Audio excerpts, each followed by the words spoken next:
Hi family, hi viewers, welcome to my channel. நான் உங்கள் அசீனா. பிரதீப் சார்ட்டேருந்து ஒரு ஹாப்பி அப்டேட் வந்திருக்கு. வீக்கா ஃபேன்ஸுக்கு ஹாப்பி ட்ரீட்டு கொடுத்துருக்காரு. இது டபுள் ட்ரீட் தான் நமக்கு.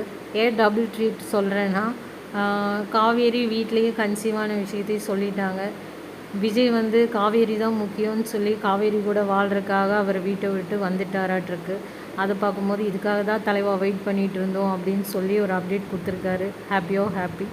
விஜய்க்கு பாட்டியும் சித்தியும் தான் இதுக்கெல்லாம் காரணம்னு தெரிஞ்சிருச்சு. அவர் தெரிஞ்சதுக்கப்புறம் ரொம்ப சங்கடப்பட்டு வேதனையில் தான் ரோட்டில் அங்கே உட்காந்துருக்காரு. வீட்டில் போய் மட்டும் பாட்டி சித்திக்கிட்ட பேசியிருப்பார். அவங்க அதுக்கு ஒத்துருக்க மாட்டாங்க. காவேரி வேண்டான்னு சொல்லியிருப்பாங்க. ஆனால் காவேரி கன்சீவாக இருக்கா, என் பொண்டாட்டியும் குழந்தையும் என்னால் ஒரு நிமிஷம் கூடி விட்டு பிரிஞ்சிருக்க முடியாது, அவங்க தான் எனக்கு உலகம் பாட்டி அப்படின்னு சொல்லி தான் விஜய் இந்த முடிவு எடுத்திருப்பார். விஜய் எப்படியோ நல்ல முடிவு தான் எடுத்திருக்காரு. இதுக்காக தான் வெயிட் பண்ணிகிட்டு இருந்தோம் வீக்கா ஃபேன்ஸ் எல்லாருமே. அதுதான் நடந்திருக்கு. இனி காவேரி வீட்டில் தான் விஜய் இருக்க போகிறாரு. இனி ஹாப்பி மூமெண்ட்ஸ் தான். இதுக்கு தான் வெயிட் பண்ணோம். அது அப்படியே நடந்திருக்கு. எப்படியோ வீக்கா சேர்ந்துட்டாங்க. நாங்கள் ஹாப்பி. இனி என்ன நடந்தாலும் பார்த்துக்கலாம். Stay tune. தேங்க்ஸ் ஃபார் வாட்சிங்.